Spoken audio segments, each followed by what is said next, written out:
Have to call out in his corner Paul Redmond, an absolute veteran of Irish MMA who's recently retired.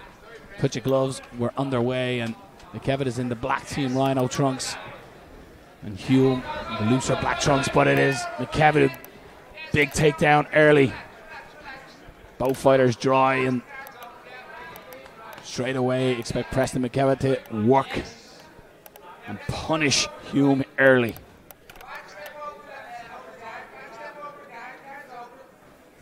Closing the guard, you were just expecting the left leg of McKevitt, maybe the back step out here and slip into that side control, but at the moment he's just maintaining and making sure the position is fully in here before advancing. Potentially looking for that Dagestani handcuff over as well. Can we call it something else? Because it's not just from Dagestan. No, it's not, and I'm definitely in favour of that. However, welcome back to those on the stream, Noel, because we dropped a little bit there, but we're back now, we're back live. Hopefully they heard my GAA shorts reference from the last fight. And shorts with pockets. Happy to say there's no shorts with pockets in this bout by the looks of it. But McKevitt here has this position, and from early doors this is going to land right hands for days here, potentially until Hume gives something up. Just my looks like a nice Kimura grip over at the other side. Could be used for a sweep here, or at least a recovery, but really nice coverage on top. Going for that, it allowed McKevitt to get that left leg out of the guard. And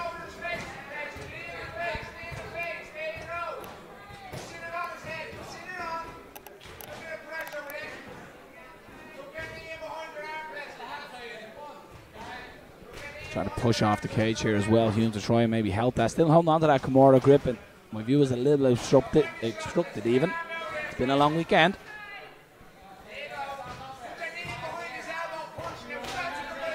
Going to look to try and stand here and explode, and McKevitt is going to try to shut that down by landing some shots, but good work by Kyle Hume getting back to his feet. Got to be careful he don't get dragged back down, which he does. Just sat back down and dragged Hume with him. So far, superior control here by Preston McKevitt. Just stuffing the hand across the mouth to obstruct the breathing of Kyle Hume as well. A great tactic. Perfectly legal. Should see more of that in the sport. And even see that lovely little forearm drag across the face. Oh, make life absolutely excruciatingly uncomfortable in every opportunity you're given. I'm a man who loves a foot stomp. You know, little bones against in the cage. Foot. Yeah, bones in front of the foot just pound down the heel, and eventually can add up. And big first round by Preston McKevitt. He didn't give away. He gave away the game plan instantly. Don, I'm taking you down. I'm going to beat you up on the ground. And Hume spent the whole of that opening round trying to get back to his feet. As soon as he did, McKevitt dragged him straight back down. There's a man in the cage that we missed at the last event who wasn't here. Recently retired legend of the sport in this country, Paul Redmond. Is there an echo in this room? Did you say that while I was gone? Yeah, Andrew. You see, no, that's the problem here. Yeah. When I'm doing tech support as well, I'm sorry that I miss your great lines. I apologise for that. It's great to see the fantastic career Paul Redmond had, and he's called it a day. Andrew, you might have a little more insight. Is it just down to injuries, or what was do you know the reason for the retirement? I think he had said that the amount of time that he would be required to train and also considering work and stuff like that, he wasn't able to put in what he was able to a couple of years ago. And if you're not going to go in being able to give it absolutely everything, then you shouldn't go in. So we'll see, as Sean Sheehan would say, MMA retirements. Yeah. That's Chocolate Hill.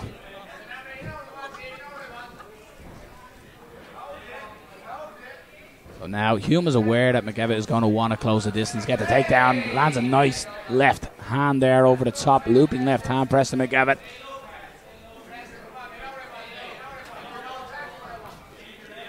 Hume trying to offer kicks and really trying to stay on his bike here and not get caught up against the cage, but looking to change levels here. He's in on one leg and leaning his mass in on Hume. Just little knees on the inside. And again, Andrew, as we call for, using every moment he can to add something that's painful, them little knees to the inside. Always looking to keep your opponent working and fighting off some aspect. This is the real tactic now. Let's see if he does it again. He's going to get his head against this part of the cage, and now he's going to punch again with the left hand. It means his head's not going into cage. His head's going against padding. It's nearly like a harder shot, whereas if you see the body up against the cage, they're nearly coming out towards us. It's a big takedown and into side control, and again, life is uncomfortable. That forearm is across the face, grinding it in. Little short, sharp left hands as well, and I guess the stage where this has got to be frustrating for Hume on the bottom. Oh, without a doubt. He is close to the cage. We may see a little bit of an explosion, but from my perspective, what I would think you'd be looking for maybe is with that left hand, you'd try and circle the forearm underneath the chin. So, like, as opposed to just... I know, like, that's pure jiu-jitsu talk as opposed to MMA, because if you push him away, you're giving him more space to be able to hit you. This is keeping him compressed a little bit. But these shots are very consistent here with the left. Stuffing in that right arm. McKevitt of Hume, potentially crucifix maybe, but looking for knee on belly here. And posturing up and standing up on that left leg, allowing more elevation and more torque into the shots. Paul Redmond is looking for the bottom arm to be trapped here. He's focused on it here a little bit.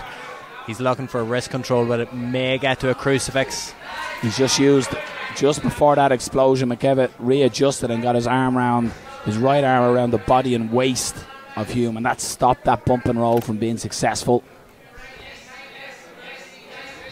Goes for it again, but he's in the crucifix now. This can be a fight-ending position, not only in pro but also at amateur.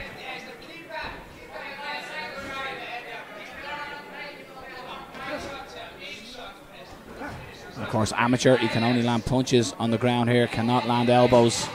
He's primed for a good amateur, good pro career if he goes to it. He's been in serious positions here already that he could have landed sickening elbows. It's nice to see. Hellacious elbows. Another dominant display in that second round by Preston McKevitt, and it looks like a very frustrated Kyle Hume. He hasn't been given the opportunity to do what he wants in the fight so far, Andrew. Do you know what we missed out on earlier on, though? An easy one. A Dubliners reference. We had a Luke Kelly fighting in the cage, and we didn't get a Dubliners reference in. Yeah. Do you know, because I introduced him as Luke Manley Kelly, it was like probably 20 seconds ago, it looks like Luke Kelly's got it, and then my brain went, Luke Kelly, how have I not got a Dubliners reference in? Who was your man? John Hume, was it?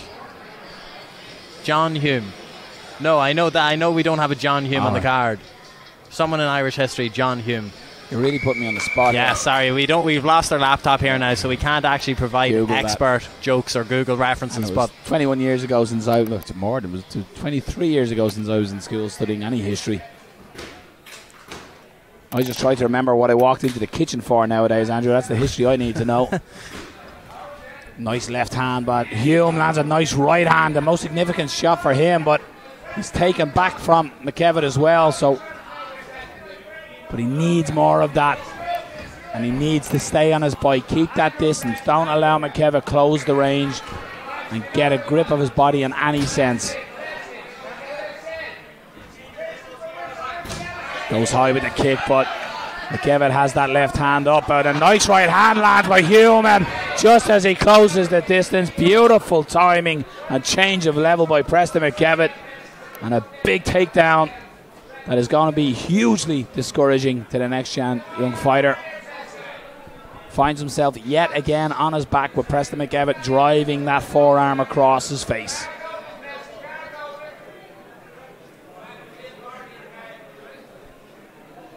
Our referee Aaron Wallace just having a little word with the fighters.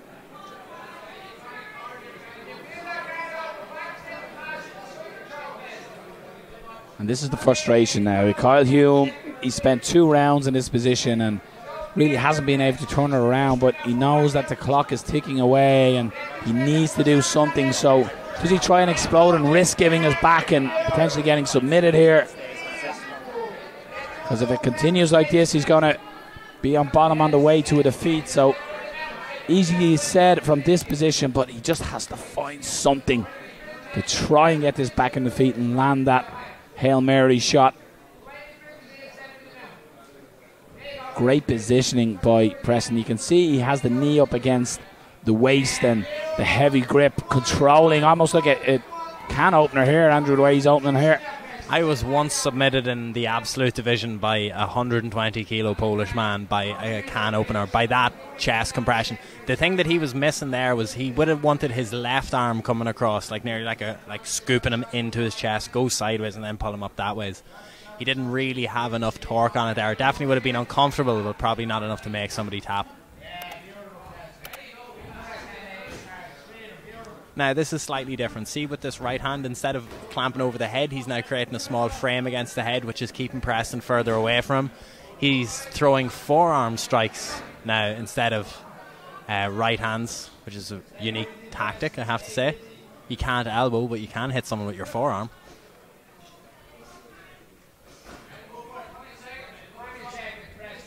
The corner of Hume just saying, let's go for it, 20 seconds. And one thing it's been today for Kyle Hume is it's been a lesson on defensive grappling and trying to get back to your feet. And what a performance by Preston McKevitt on the other side of things. He's really brought the fight to everywhere he wanted it to be. Definitely a good learning experience here for Hume, because he did seem to be pretty slick in the stand-up. Sometimes it takes losing fights like that where you get out grappled that it makes you just focus on it like mad for the next couple of months.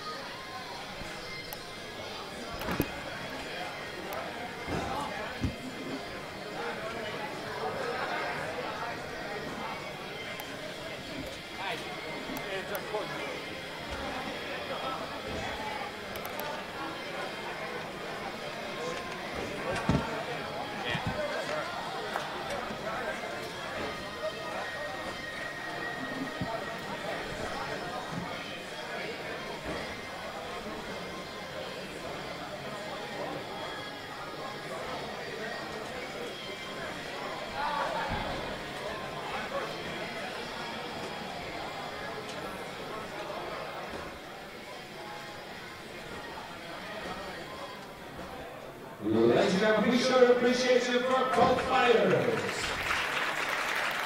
And the two rounds of action, both here presenting the scorecards. All three judges scored this bout 30-27. For your winner, by unanimous decision,